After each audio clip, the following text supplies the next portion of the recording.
This video essay will explore the link between the theorized male gaze in the media and the imposed standards of femininity that it produces in terms of a diet culture. I was inspired by Bordeaux's book, Unbearable Weight, in which she links the notion of femininity as associated with dieting and shrinking oneself with Foucault's theory on the disciplining of the body.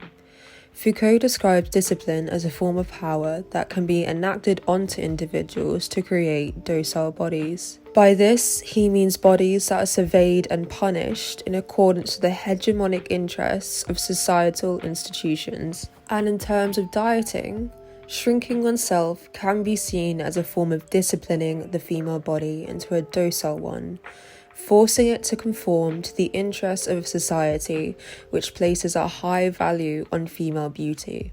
I will also be looking at the similarities in presentation of women and food, particularly in advertising, and how it's modified by a subject-object relationship.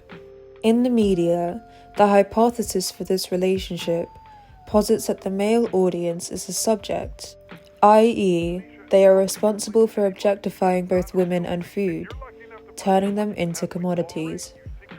This objectification is also similar to Laura Mulvey's theory of the male gaze, in which the media is tailored to male pleasure at the expense of women becoming objects. This notion has also been explored by two artists I will be analysing, Sarah Lucas and Chloe Wise. Many women feel the pressure to diet because they want to conform to this male gaze. As mentioned before, this was a theory developed by Laura Mulvey in her article, Visual Pleasure and Narrative Cinema. Although this may not seem like a conscious decision, the male gaze often causes women to disassociate from themselves and objectify their own bodies. Mulvey goes on to demonstrate how voyeurism is an aspect of visual culture, theorizing that men derive pleasure from watching women without their consent, i.e., turning them into objects.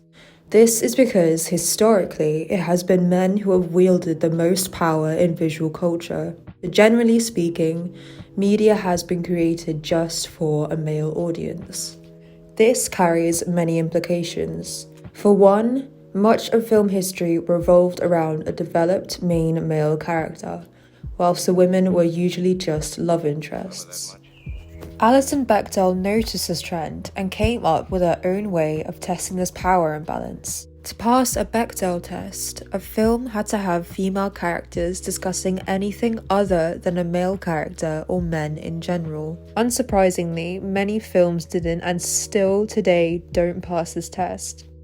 And this can lead to what's known as self-objectification, in which women see themselves only in relation to how men view them. This theorized objectification of women is explored further in Naomi Wolf's book, The Beauty Myth. In this text, Wolf compares the standards for women to an Iron Maiden, in which there's no escape. She also traces a history of dieting and self-objectification back to the 60s, demonstrating a positive correlation between dieting and rising numbers of women entering the workplace. Wolf's theorized reason for this was because women wanted to move away from the curvaceous, motherly figure of the 1950s housewife. This new modern woman was defined by her abstinence from homely comforts and her deviation from the domestic sphere. But for many, dieting became oppressive in nature, as it continued to be encouraged by the media. The pressure to conform to this Iron Maiden could explain why we have a whole host of problems surrounding women's relationships to themselves and their bodies, even to this day. And self-objectification could also be seen as the main driver behind beauty and dieting industries, both essentially profiting off of women's insecurity surrounding their appearance. Especially as dieting industries in most Western countries have grown exponentially since their fruition. In just the US alone, as of 2020, the weight loss industry is worth over $72 billion. Many artists create work which forces the audience to question what it means to inhabit a gender role, and the implications it has on navigating the world.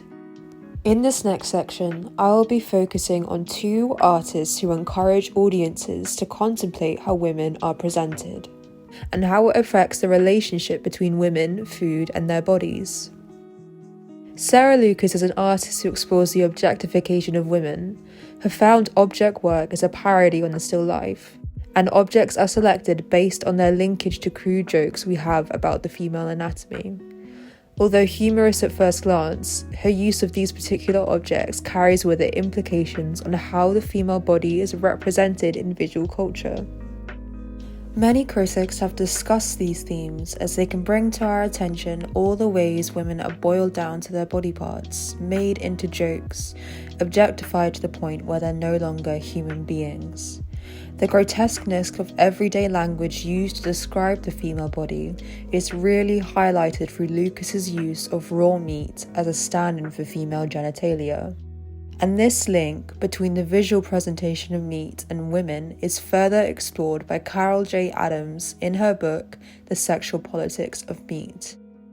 In the media, women are fragmented, dismembered from their human nature, and instead served as something consumable and commodified, just like a plate of meat. In an article I read that inspired this topic, the authors explain how both women and food are presented as consumable. In fact, food ads are notorious for the hypersexualization of women, with the aim to make their product even more irresistible.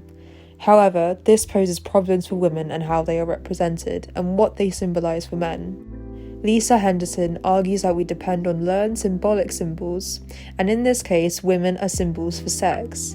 This creates an encoding of ideologies according to gender, in which women are, like fast food, a temptation. An idea which some even claim to be a manifestation of rape culture, where women are always seen as craving sex with a man, consensual or not. The final artist I will be focusing on is contemporary artist Chloe Wise. She came into focus in 2015 with her hyper-realistic sculptures of food which were fashioned into handbags. Similar to Lucas, Wise also incorporates food into her work, depicting female sitters in the style of traditional portraiture, holding or next to a food product. In interviews, she cites this combination of food and the female subject as a commentary of Western culture and its fetishization of both food and women in advertisements.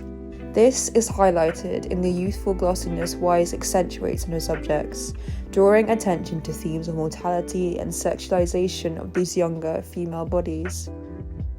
The youthfulness of her subjects is a theme explored in the Dutch still lifes of the 1500s, in which bowls of fruit, animals or flowers were depicted in vibrant colours as if to crystallize a certain surreal beauty in the subject. This is just like women today who are photoshopped or airbrushed in advertisements. Frozen in time, both women and food are commodified as to be sold to a culture which places a high value on a conformity to a specific type of femininity. And Wise also acknowledges the conflicting nature of visual culture when it comes to the presentation of women.